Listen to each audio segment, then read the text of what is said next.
Hi, good evening, everybody. How are you? I hope you're well.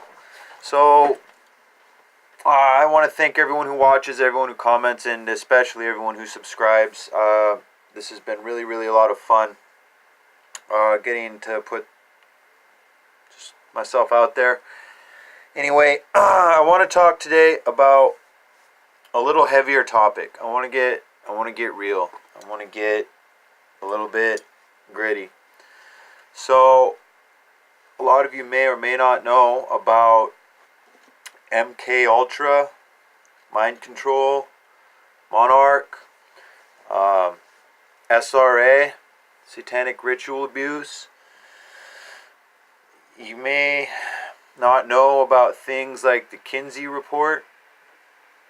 So I just wanted to take a few minutes and go down a real quick list of stuff that you can look into. And I'm going to make more videos about this when I get my laptop going up right. I just got it back just yesterday or the day before, and I'm going to start making some real videos and putting clips together.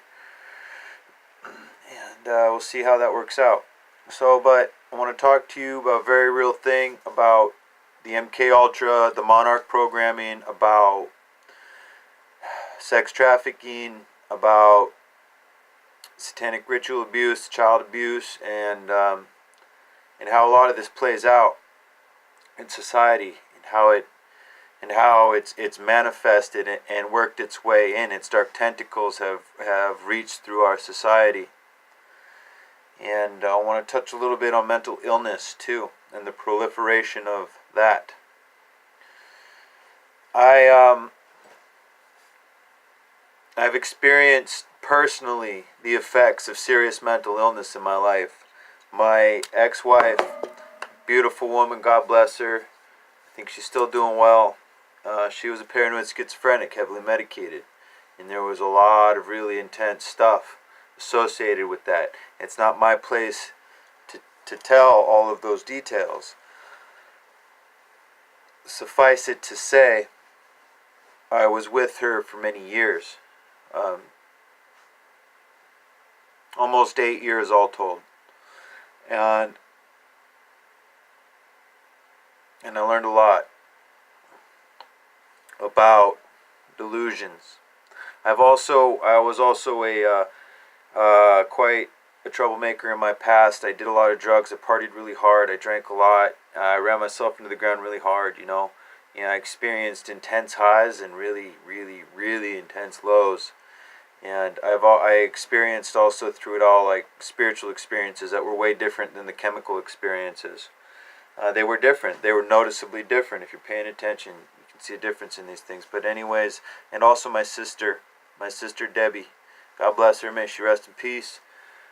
She suffered with mental illness, and it ended up taking her life, and that's something else. I'm not going to get into the details of that, but it did. It took her life, and it was a very long and a very painful story. And so moving on, before I get sidetracked, these things are real, okay? And the government, the CIA, the FBI, they aren't ignorant. They are willing participants. They are actually, they pay for all of this to happen.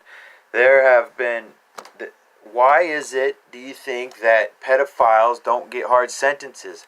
I've been in jail with guys who were locked up for graffiti, fucking spray painting abandoned warehouses and shit, and they were doing more time than convicted child rapists. Spray painting shit. And this was in the papers and stuff too, and the papers made a deal about this, and people brought it up, but it happened anyway. The dude got off.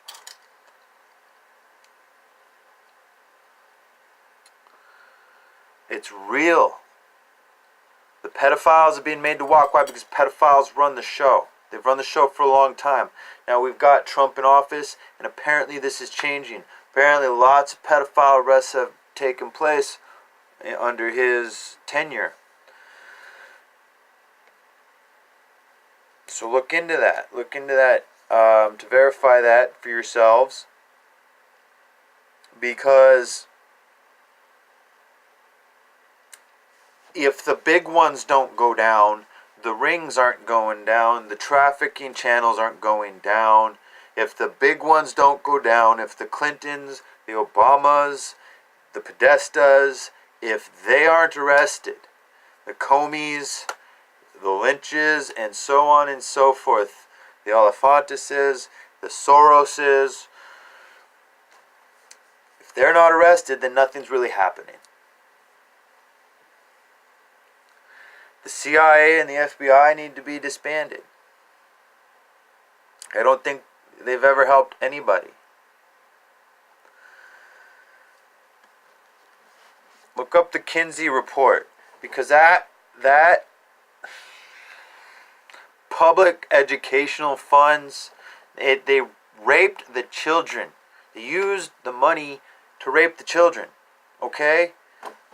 And he did. He had these grants from the government, and he hired people all across the country to participate in these experiments. The Kinsey report.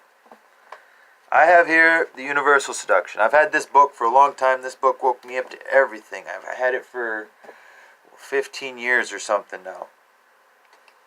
And you know, I've read in it. I've checked it out. I'll show you just a little bit. You know, there's so much in here. Confessions of the FBI. Oh, the love bite. The love bite. That's an interesting one. I'm not getting into that in this video, but that's one that I am. What I want to talk to you about, I'm going to read from you from this 2 pages of the table of contents. Project Superman, the saga of Andy Payro, and it's like super soldier sort of stuff.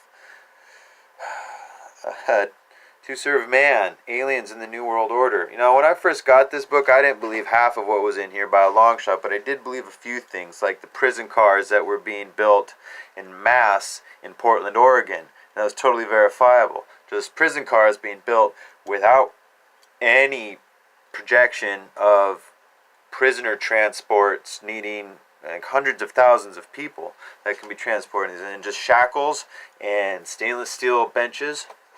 That's it. Riders on the Storm, CIA in Hollywood and in the entertainment, psychological warfare, subtly manipulating people over the years through television and music. Riders on the Storm. Mind Control, Out of Control. MK Ultra, Mind Control, Victims Speak Out. This is like a FOIA request. This is a whole bunch of white papers. This is an old book. This is from like the 90s. And it's FOIA requests, okay? These are released documents. Bill Clinton, God bless him, apologized for the MK Ultra. When you look into it, you understand why I mean. Because it's real, people. It's real. And we gotta come together on the community level, down to the bone. Like bring your people together. Wake them up. If they don't wake up, at least plant the seed so they've heard it. Be brave so they've heard it. So when it does happen, you know, maybe they'll have more of a choice. They'll have more of a choice if they have the information ahead of time, even if they're not receptive to it. But if they're not receptive to it, don't push it. I mean, it's a losing battle. It really is. CIA mind control. Science of time travel. The conspiracy of science. The lost journals of Nikola Tesla. Counterfeit reality. What is HARP? Total control. Chemtrails. And on it goes. So,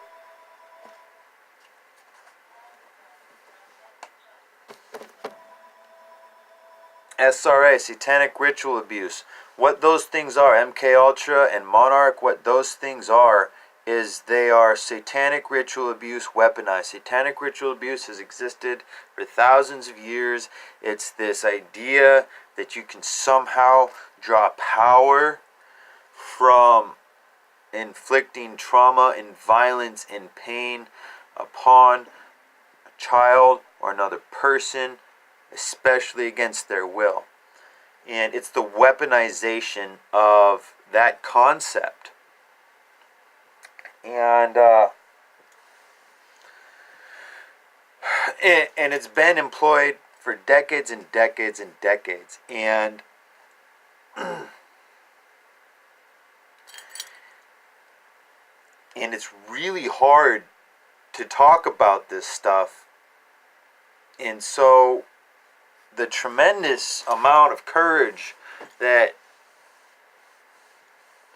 people that have actually gone to press and media about their experience, I mean,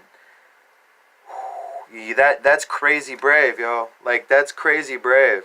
And those people deserve such respect. Such respect. This is a very serious matter. People get killed over this. People get killed for talking about this. Look up targeted individuals. Targeted individuals are a reality too. Alright? You can't, and we can't be quiet about it. I want to talk about good things. I want to be all upbeat and positive, and I want to let you know that there's hope, or at least there's signs for cause for hope. But look, the fact is, there's some very, very, very, very dark characters. And I mean dark, like painful dark, like heavy dark, like hurt you dark, like darkness so dark it suffocates you. And that's just the darkness. And what's in the darkness eat you and rip your flesh, and it's just awful. It's this really, really, really evil thing. It's evil alive. And if you haven't lived through it, you haven't experienced it, it's like a bad, really freaky freaking horror movie, and you can't really appreciate it. And if you can't appreciate it, you need to step out and talk to people about it, because we need you. Everybody needs to be talking about it, not just people that already have a stake in it somehow because of their experience or whatever. We need people who don't have a personal stake in it, because that's how the word spreads. You know, you got to have a heart. You got to have a heart for people who've gone through what you haven't gone through. So, please, people, just understand that pain exists on a level that it shouldn't exist at, and it does every day in this world for certain people. For certain people, it is hope has never even been a thing, and like they don't even know that it can be different.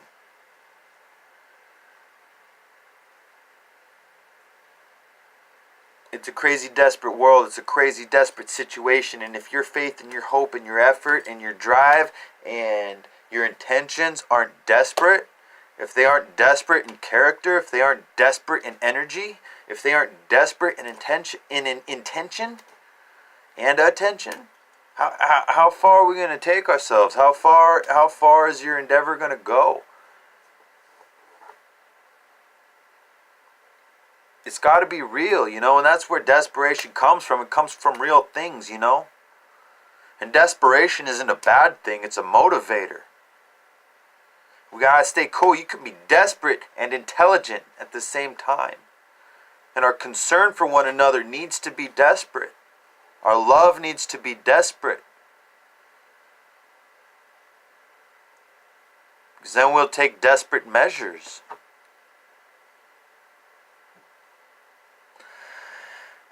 You know, I very much believe in all of you. God bless you. Thank you very much for tuning in. And let's enjoy the ride. Heaven reigns. Amen.